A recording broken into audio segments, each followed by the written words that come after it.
Hi there, it's Joa with Special Heart Studio. I am back with another project tutorial.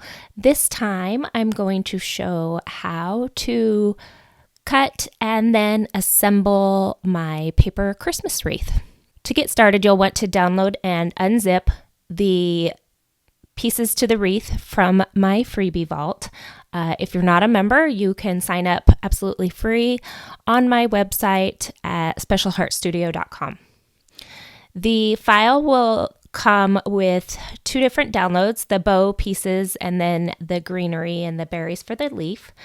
You'll want to add them to your canvas. I will focus on the wreath portion first, and then we'll go back and do the bow.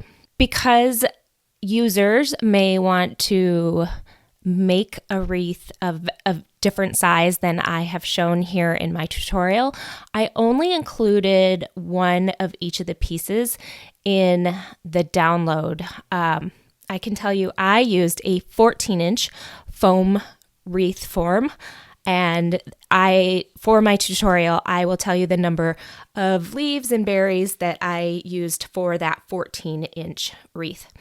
If you are making a little bit smaller wreath, I know at my Dollar Tree I found some 10-inch wreath forms. You may want to reduce the size just a little bit, and of course the numbers of leaves you would need for a 10-inch would be smaller. So I would reduce it, I don't know, maybe a quarter. You just have to play around with how many leaves you need. But in this tutorial, I will speak to how I created my wreath, which is, like I said, on a 14-inch foam wreath form. I'm going to focus mainly, when you get this uploaded, you'll want to ungroup these. And for these four pieces, the red berries, the white berries, and then the two types of mistletoe leaves, there's no changes needed for those. You'll be able to cut them just as they are shown here. And I used 14 of each of these. So you would want to duplicate them. And I find it easy to duplicate them. Just come over here and click this button 14 times. And then you don't even have to unstack them. You can, when you click make it'll sort them out. So I would do that for all of these pieces. Like I said, the white and red berries and the mistletoe leaves. And I'm going to delete those off of my screen for now to make this a little more simple. And then let's get to the rest of these leaves. So we have the two types of holly leaves, or two colors of holly leaves, and the spruce needles here. Each of these have score lines on them. You can use the score lines. If you don't want to score them, it's absolutely fine. You don't have to. They would be simple enough to fold if you don't have a scoring stylus or a scoring wheel tool. But to set this file up, I'll focus here on this leaf. Each of these has been grouped, and in Design Space you have to come and tell it that you want it to be scored. It's automatically saving as a cut. So select, when we have our leaf here, we're going to select this line that is actually the lines throughout the leaf, and we come up to Operation and change that from cut to score. And you'll see that the lines will change to a dotted line format. Let me make this a little bigger. So once we have that cut to score, we need to tell our machine what it's scoring. So to do that, all you'll do is click on the leaf or highlight the leaf with the score lines and click Attach. And then that way it knows that you want this score line on that green paper. I think of it as just as the icon demonstrates here, it's like a paper clip. So you're attaching that score line to the holly leaf. I recommend that you go through and attach these first before you duplicate these leaves so that you don't have to do it then again multiple times. Once you've done this once, we'll hit duplicate and it will already have that score line attached. So for my wreath, I cut 54 of each of these green and the darker green and lighter green holly leaves, and then only 10 of the spruce. So remember, you need to come up here and change this from a cut to a score and then attach. And the little trick that I've done here, when I did those score lines, even though it looks black on screen, I colored it a hot pink. So if you come over to color sync and see any hot pink here, then you know that you have not changed a score line. So we'll come back to this one, which is down here, it looks like. Change that to score and then attach down at the bottom. And now when we come back to color sync, you'll see I only have my various shades of green, which means I've done that right. So to keep this tutorial short, I'm going to delete these two and add a few more.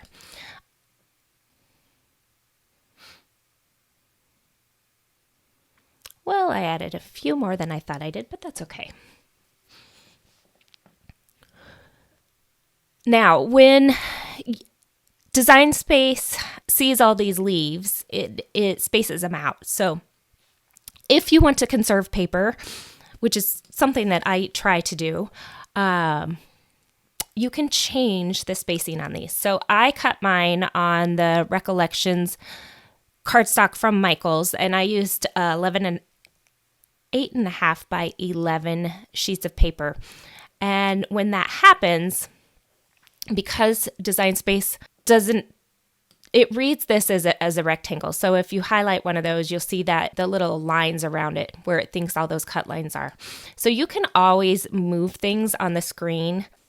I find that I can fit 12 of the bigger leaves, which is the dark green, and 14 of the lighter green holly leaves on a piece of 8.5 by 11 paper.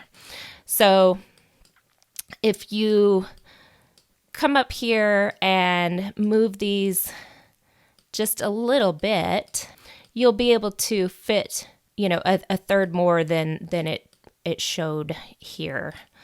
Can be a little time consuming if you have plenty of paper. Maybe that's not an issue for you. So, but just a tip, I thought I would show.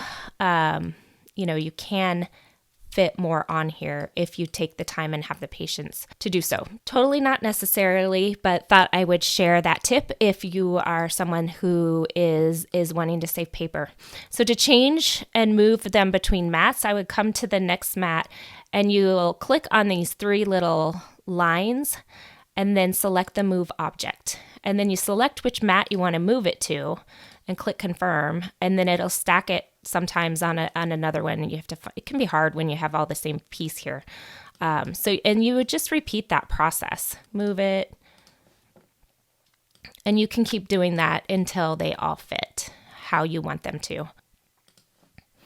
And then once I've started moving some, I move them to another. Instead of moving from 3 to 2, I would then go and do more to 3. So we'll empty that mat too. And then once it's empty, when we click continue, that mat goes away on its own. Hope that that's a helpful little tip. Okay, I'm going to go ahead and get these cut out, and then we'll move on to the assembly. Now that we have all the leaves cut out, I'll show you how I prepared them. So on the score line, I folded each of the holly leaves kind of down the middle and then used my scoring stylus actually, and you could use a pen or anything small in diameter that's roundish, and just kind of curled the leaves back a little bit. They don't have to be all the same. Obviously, in nature, leaves don't always grow the same. So some of them I gave a little bit of bend to the other score lines on the leaves, and then just kind of curled each of them back. Moving on to the spruce leaves, I gently bent them in the middle down the score line.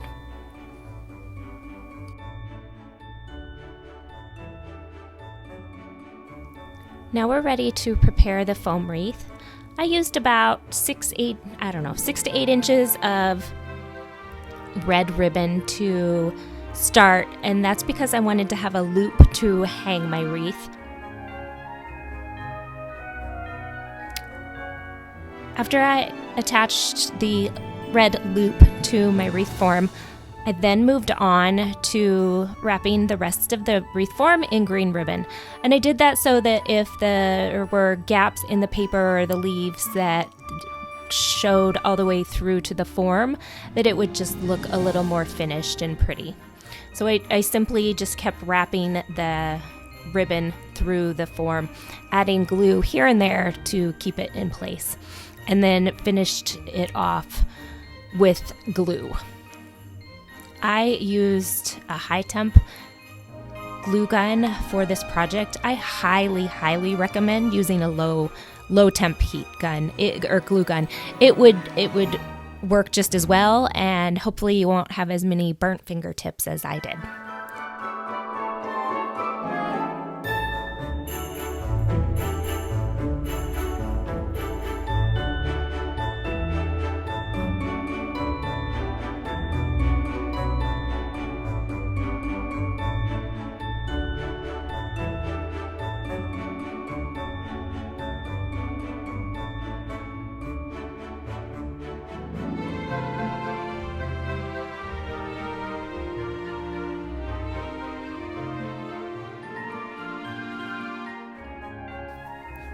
Once you have the ribbon on your foam, it's time to start gluing the leaves.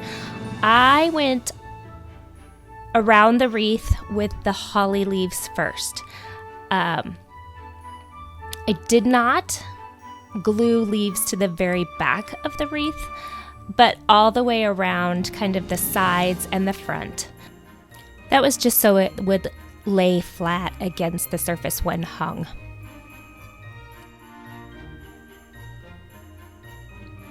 So you'll see I've started on the top portion of the wreath using just a little bit of glue on the tip of each of the holly leaves and alternating the colors here and there. I wanted my leaves to all go in one direction, so I started at one side of the wreath and will work myself all the way around, covering the tops, and then go back and doing the sides as I work through the process.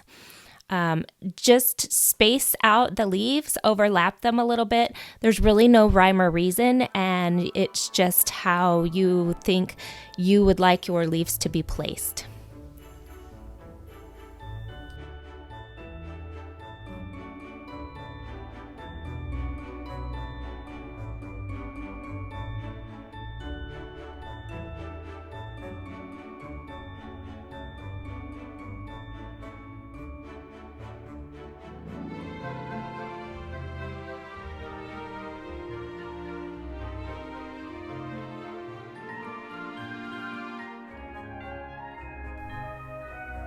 Once all the holly leaves have been glued to the wreath, it's then time to focus on the mistletoe leaves and then the berries. I did not show the process, I forgot to record it, but I went and curled, similar to how we bent the leaves back on the holly leaves, the mistletoe leaves and the tips of the berries, both the red and white, just so that they look a little more real. To add these to the wreath, I gently lift up the holly leaf and then glue either the mistletoes, the berries, and then last I added the spruce leaves kind of evenly throughout the wreath.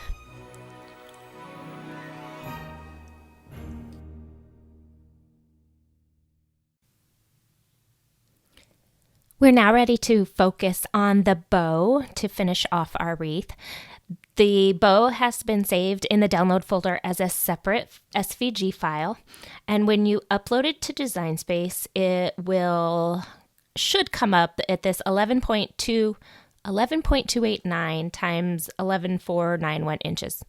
I had a one sheet of 12 by 12 red glitter cardstock, so I cut all the pieces out of that one red.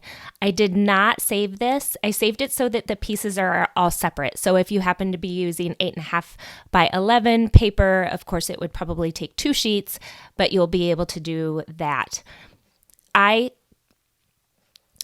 Because I didn't save each piece as one, you'll want to attach this if you're cutting it on a 12 by 12 piece of paper so that all the pieces stay in this exact same position, and then you are ready to click Make It. And you won't need to move anything around on the mat. Let me go ahead and get this cut out and I'll show you how we assembled it. Here again, for the bow, I'm going to use hot glue. This is a situation where I still am using my high heat glue gun. I highly recommend a low temperature glue gun. I burnt my fingers a couple times trying to get this wreath put together. So because I wanted to be able to have a bigger bow and use just one sheet of 12 by 12 cardstock, the bow was designed in a few different pieces. So here you'll see I am gluing 2 of the 4 loops of the bow together. I use these little sewing clips to hold the paper while the glue dries. Especially with the glitter paper, it takes just a tad longer for the glue to dry so that it doesn't move. And those clips come in handy for lots of projects. So here, now that the one side has dried, I am folding the loops of the bow in half.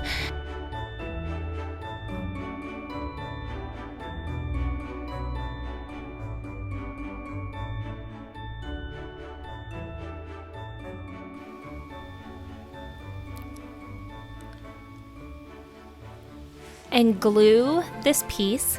Here again, I use the clips to make sure that the pieces stay together and that the glue dries for just a couple seconds. Hot glue, of course, dries pretty quick.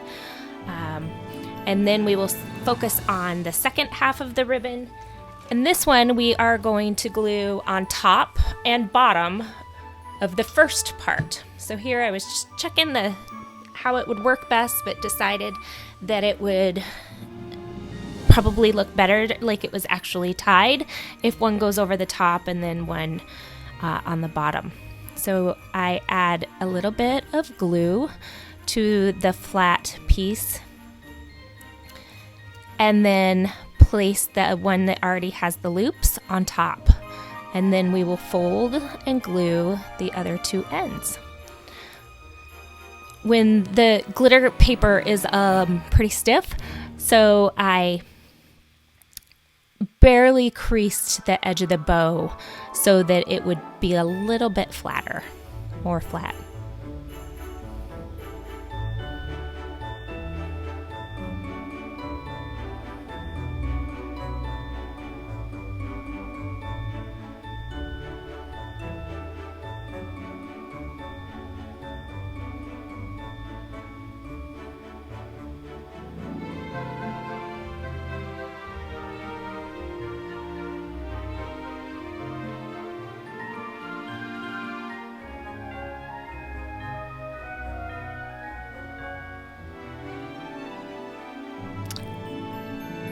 Here again, I used the clips for just a minute or 2.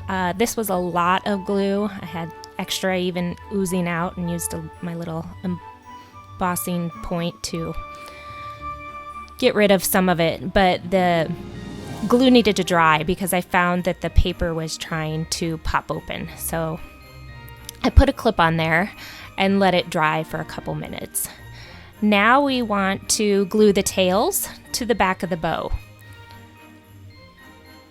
So we'll just put a dab of glue on either side. Make sure you have them hanging how you want them to look. Make sure they're not off to the side too much. They should hang pretty much straight down or down as a tied ribbon bow would look.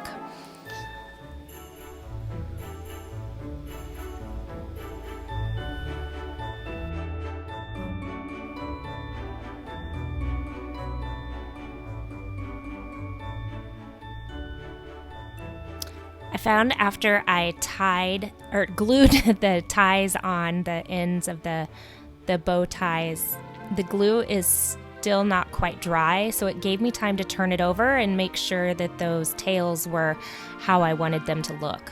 So I'd highly recommend turning it over right away before the glue sets so that you can adjust the tails of the bow as needed. And then the very last step will be to put the middle on, and this just kind of cleans it up and gives it a finished look. So wrap the very last piece around the middle of the bow, add a little bit of glue, and then once that dries, you are ready to glue the paper bow to the wreath. I forgot to record the very last part of when I actually glued the bow to the wreath. But here again, I used hot glue and just adhered it to the top right under that loop that I had done with the ribbon. I hope you enjoy this project. I will say it's very easy to cut, but the gluing process took probably 3 hours. So it's a great afternoon weekend project, and it looks really, really pretty. The SVG files for the wreath can be downloaded free on my website at specialheartstudio.com. Thank you.